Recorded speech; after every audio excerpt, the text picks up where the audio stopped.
বাঙালি খানায় সবাইকে স্বাগত জানাই। বিহারি স্টাইলে মটন বিরিয়ানি অথবা হায়দ্রাবাদি দম বিরিয়ানি, আপনারা তো অনেকভাবে বিরিয়ানি রান্না করে খেয়েছেন। হাতে মাত্র 1 ঘন্টা সময় নিয়ে আপনারা এই বিরিয়ানিটা তৈরি করে নেবেন। ছোট ছোট টিপস সহ আপনিও খুব সহজে শিখে নিতে পারবেন। তবে আমি এত কম সময়ে কিভাবে মটন বিরিয়ানি তৈরি করলাম, চলুন সেটা একবার দেখে নেওয়া যাক। আজকে রান্না করব হায়দ্রাবাদি মটন দম বিরিয়ানি। মটন দম বিরিয়ানি করার জন্য এখানে আমি 750 গ্রাম খাসির মাংস নিয়ে নিয়েছি। মাংসগুলোকে বেশ ঈষদুষ্ণ গরম জল দিয়ে ধুয়ে রেখেছি। মাংসগুলোকে আমি সম্পূর্ণ ঘরোয়া পিস করে নিয়েছি। আপনারা আপনাদের পছন্দ মতন মাংসগুলো পিস করে নেবেন। রান্নার জন্য আমি একটা প্রেসার কুকার নিয়ে নিয়েছি। মিডিয়াম সাইজের 4টে পেঁয়াজ বেশ মিহি করে কুচিয়ে নিয়েছি। সম্পূর্ণ পেঁয়াজটা প্রেসার কুকারে অ্যাড করতে হবে। 5-6টা কাঁচা লঙ্কা এখানে আমি অ্যাড করেছি। আপনারা যদি পছন্দ করেন তাহলে পরিমাণে বাড়িয়ে দিতে পারেন।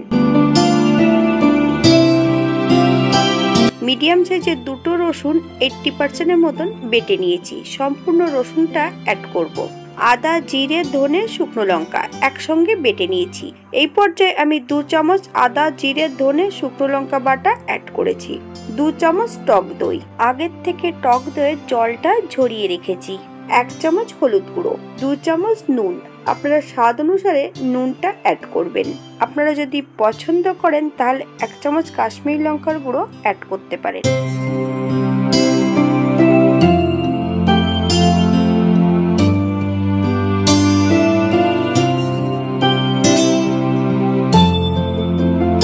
এই পর্যায়ে সম্পূর্ণ ধুয়ে রাখা মাংসটা অ্যাড করতে হবে। গোটা গরম মশলা এই পর্যায়ে অ্যাড করব। দারচিনি, এলাচ, লং, একটা তেজপাতা, সামান্য একটু চিনি। আপনারা যদি চিনিটা পছন্দ করেন তাহলে পরিমাণে বাড়িয়ে দিতে পারেন।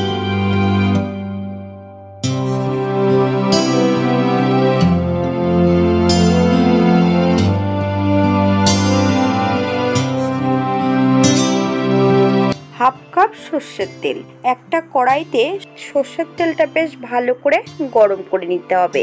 গরম করার পর ঠান্ডা করে সম্পূর্ণ সর্ষের তেলটা মাংসের মধ্যে অ্যাড করতে হবে। আমি কিন্তু এখানে কোনো কাঁচা সর্ষের তেল অ্যাড করিনি। গরম করে সর্ষের তেল যদি ঠান্ডা করে অ্যাড করা হয় মাংসতে, তাহলে মাংসটা খুব তাড়াতাড়ি সেদ্ধ হয়ে যায় এবং মাংসর হাড় পর্যন্ত সেদ্ধ হয়ে যাবে।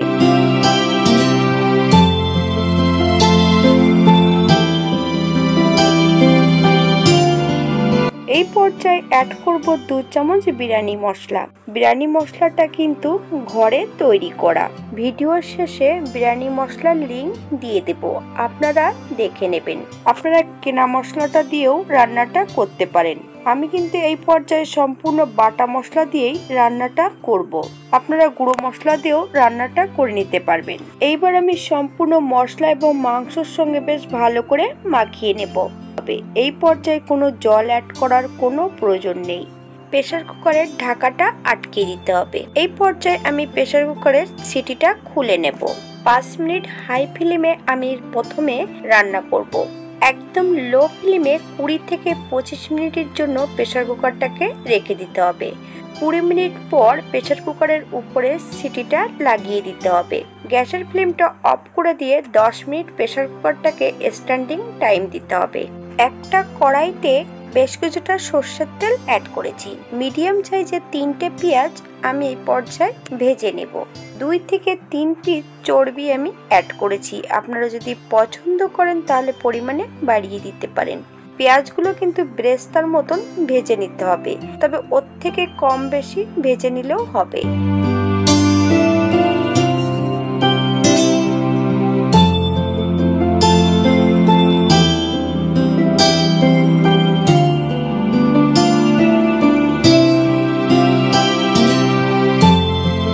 এই পর্যায়ে আমি সম্পূর্ণ পেঁয়াজগুলো তেল থেকে তুলে নেব। আপনারা এর থেকে কম বেশি ভেজে নিতে পারেন। একই তেলে বেশ কিছুটা আলু ভেজে নেব। হাফ চামচ নুন আর হাফ চামচ হলুদ গুঁড়ো অ্যাড করব। মিডিয়াম সাইজের 4-5টা আলু বেশ ছোট ছোট টুকরো করে কেটে নিয়েছি। তবে আলুর টুকরোগুলো আপনারা আপনাদের পছন্দ মতন কেটে নিতে পারেন।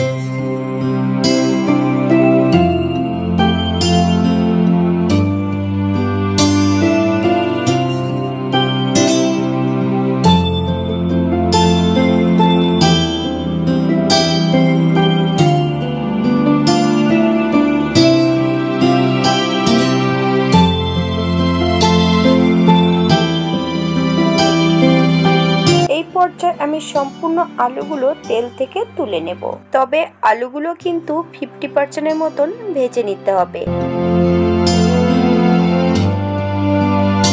আমি আগের থেকে কিন্তু ভাতটা বানিয়ে রেখেছি। ভাতটা কিন্তু 80% মতন সেদ্ধ করে নিতে হবে। আপনারা আপনাদের পছন্দ মতন ভাতটা বানিয়ে নিতে পারেন।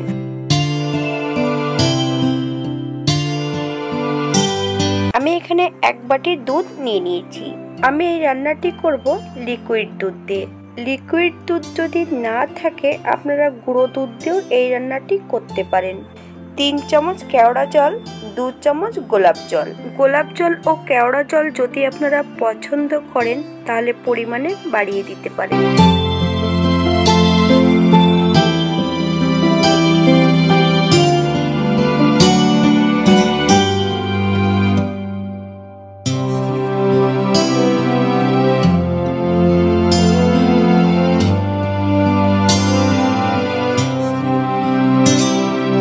থেকে 4 ফোঁটা মিঠা আতর অ্যাড করেছি। আপনারা যদি পছন্দ করেন তাহলে পরিমাণে বাড়িয়ে দিতে পারেন। এই পর্যায়ে অ্যাড করতে হবে 2 চামচ বিরিয়ানি মশলা।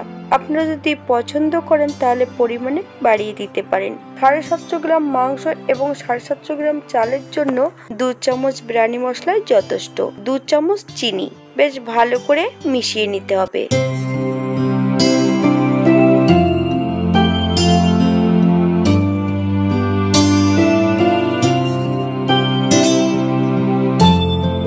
এই পর্যায়ে আমি প্রেসার কুকারে ঢাকাটা খুলে নেব।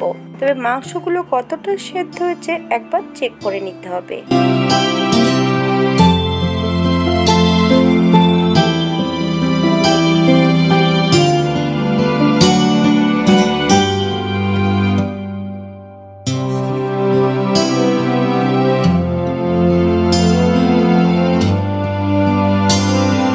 পাত্রের মধ্যে বিরিয়ানি করব সেই পাত্রের মধ্যে আমি 1 চামচ ঘি অ্যাড করেছি।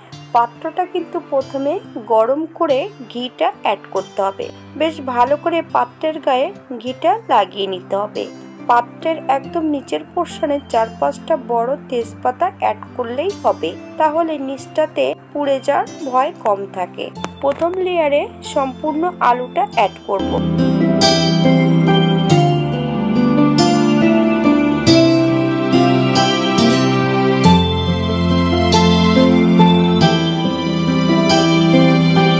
অর্ধেকটা বানিয়ে নিয়ে ভাতটা আমি অ্যাড করব। যে মশলাটা তৈরি করে রেখেছিলাম দুধের সঙ্গে সম্পূর্ণ মশলার মিশ্রণটা অ্যাড করতে হবে।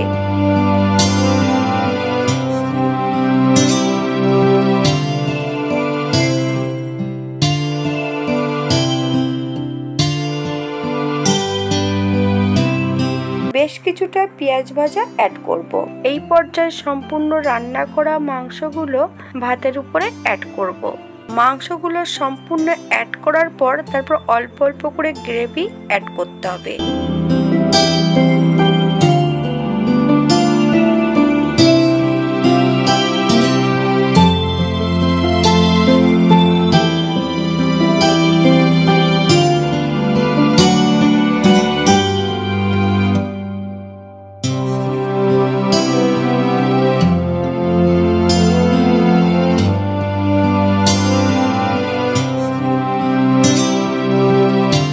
এই পর্যায়ে আমি সম্পূর্ণ রাইস দিয়ে মাংসগুলোকে কভার করে দেব।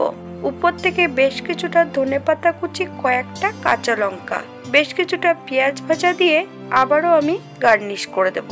2 থেকে 3 চামচের মতন ঘি অ্যাড করব। আপনারা যদি পছন্দ করেন তাহলে পরিমাণে বাড়িয়ে দিতে পারেন।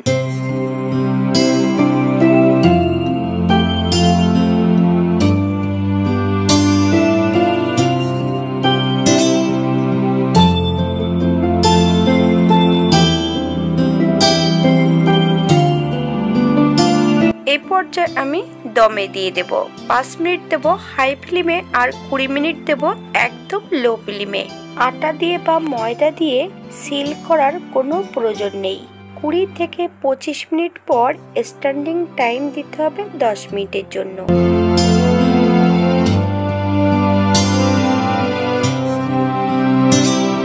স্ট্যান্ডিং টাইমের পর এটা দেখতে যেমন ভারী সুন্দর হয়েছে, এটা খেতে অসম্ভব ভালো। আপনারা একবার বাড়িতে একই পদ্ধতিতে বানিয়ে নেবেন। আপনারা যদি পছন্দ করেন তাহলে এই রান্নাটিতে চাল মগজ অথবা কাজু বাদাম বাটা অ্যাড করতে পারেন। তবে যারা একদমই তেল মশলা কম খান তাদের জন্য কিন্তু এই রান্নাটা পারফেক্ট।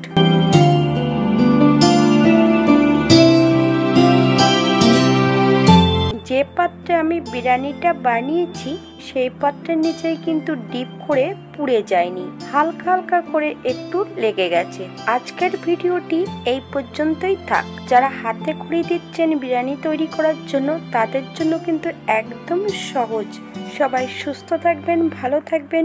অন্যদিন একটা নতুন রেসিপি নিয়ে আপনাদের সামনে আবার আমি হাজির হব। ভিডিওটি যদি ভালো লাগে, হাতে যদি একটু সময় থাকে তাহলে একটা লাইক এবং কমেন্ট করবেন। তবে শেয়ার করতে ভুলবেন না। ভিডিওটি দেখার জন্য ধন্যবাদ।